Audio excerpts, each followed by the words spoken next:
That's amazing. That's what you do. That is me. There's like two of you swimming around in here.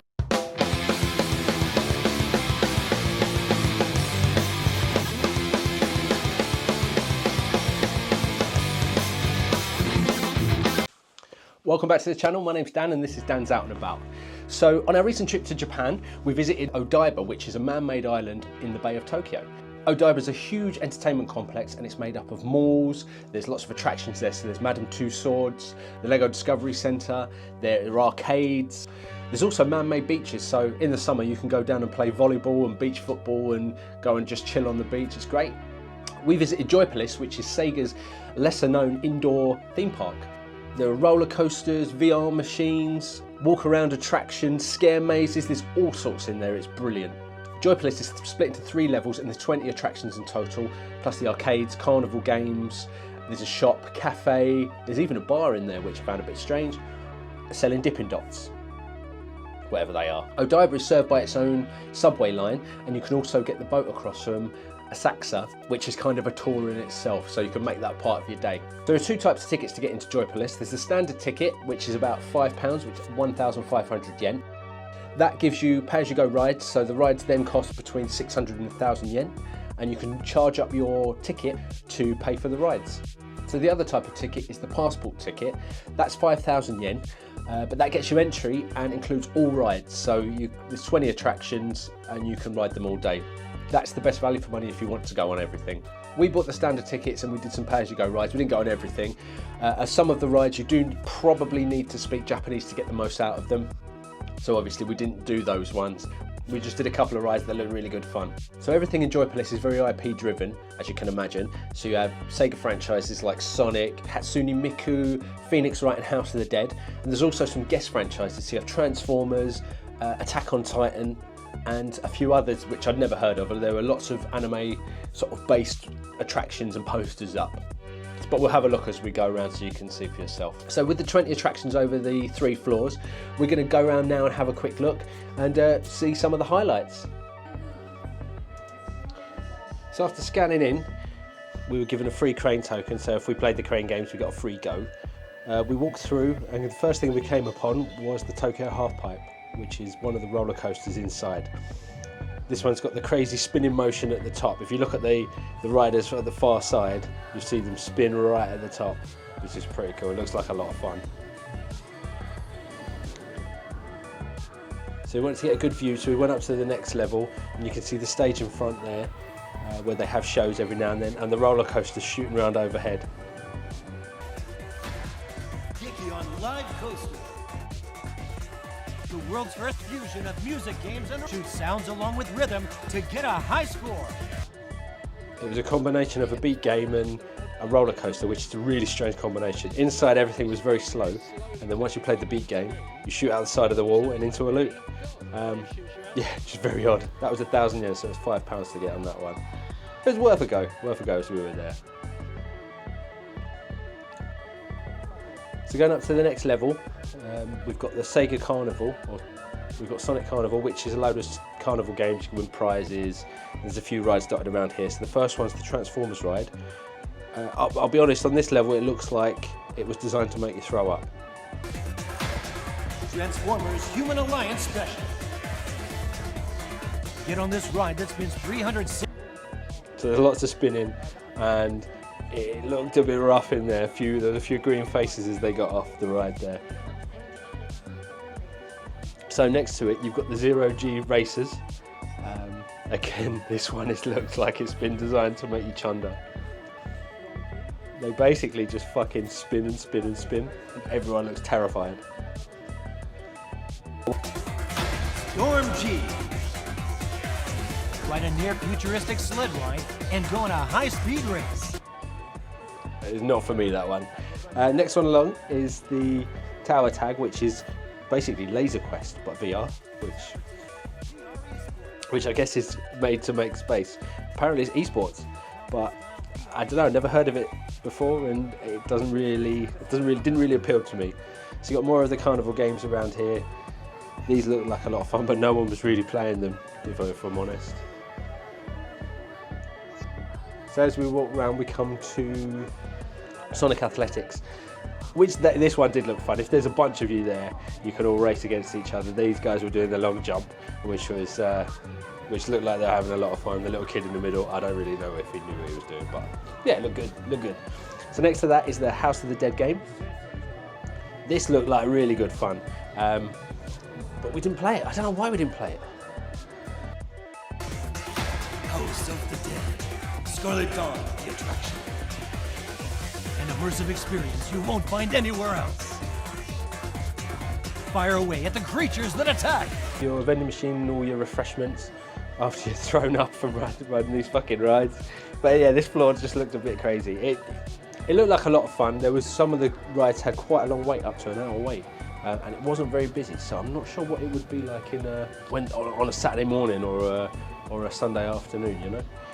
So we're just looking at where to get tokens for the carnival games.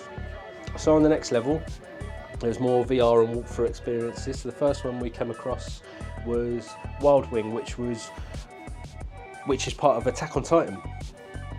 So that looked quite good fun. I don't really know Attack on Titan, so I couldn't really get too involved in that. Attack on Titan attraction. Your decisions determine the ending in this ultra-immersive walkthrough attraction. Enter the world of Attack on Titan. But it looked pretty nuts in there from the videos that we watched.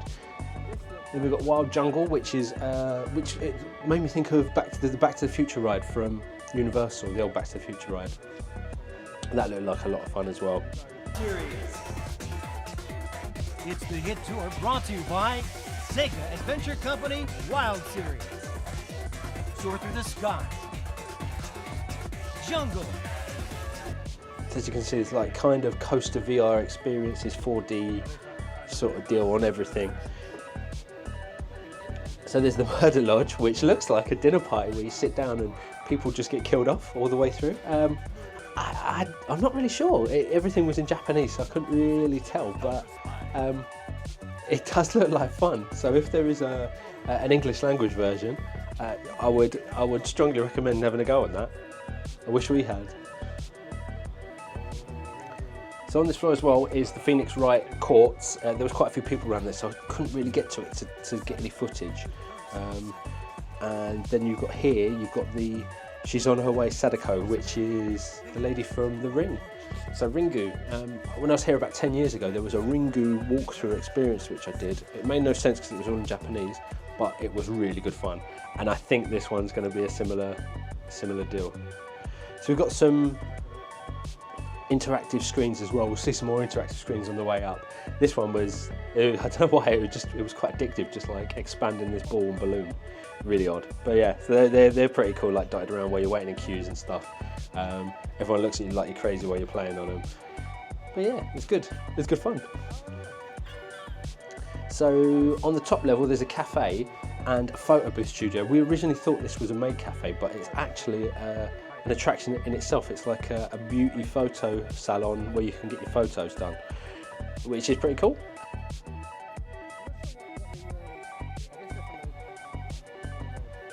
Yeah, so back to the bottom floor, there is a ride called Spicy Taxi, which just made me laugh more than it should have done, so we decided we was going to have a go.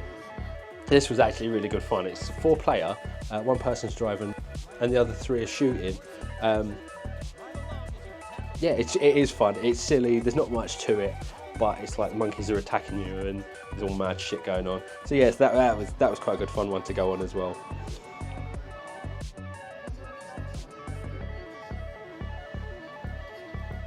So walking through, we've got the merchandise store. I love a bit of merch.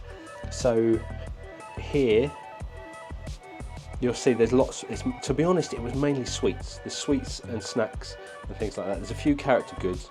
A lot of them are from animes that I have no idea what they are. There's a few from Attack on Titan, there's a couple of Transformers bits. This section here was just Sonic and the logo, which is the heart that looked like 2 people like glued together. This whole section was B-side label stickers, which seems to be really, really popular in Japan.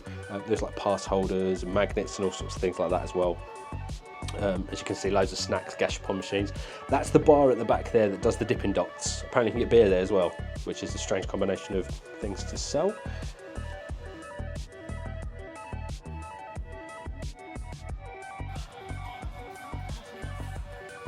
So yeah, it's a pretty cool building. There's lots and lots of, I mean, you can see everything's lit up. So there's just flashes and glares everywhere, and it's like that in person as well. It's so bright, but so dark at the same time. Very, very crazy. It was really good fun though. And the last thing we found was the manatee video wall, which we had lots of fun with. So you go and take your picture, and it puts your face on a manatee and drops you in the tank. And there's a button there which allows you to feed the manatees as well. So Leah's just scanned her face there, she's just been dropped in. I'm just scanning mine. You can see her at the back there. You scan your face, you can see it there. And by the time you walk over, you get chucked into the tank. And we looked absolutely fucking terrifying. It's just it's so ridiculous, and you can scan your face multiple times and multiple ones of you swimming around. So they swim across the whole wall. Our ones for some reason just kind of chilled there waiting for food. So yeah, so it was really good fun. Really, really good fun. Well worth a visit. So here's a quick look at the swag that I picked up. So first off, the keyring here. Nice little design there. I quite like the little guy. And then secondly, we've got my Sega Saturn anniversary pins, which I'm not sure where I'm going to put them yet, but they look quite nice in the case. And there's a little stand on the back of it as well, so they can stand up independently. So there we have it. So that was Sega Joypolis. Just above Sega Joypolis, there is a games room called Odaiba Games Room, which is a retro arcade, and there's games from the 70s, 80s and 90s there, which were such good fun, and I can't wait to show you around there. It was just such a brilliant place. We've got some other videos coming up from other experiences from our trip to Japan. So, thanks again for watching. I hope you enjoyed it. If you can like and subscribe and do all that stuff that people always ask you to do, that'd be really helpful. If not, no problem, and we will see you in the next one.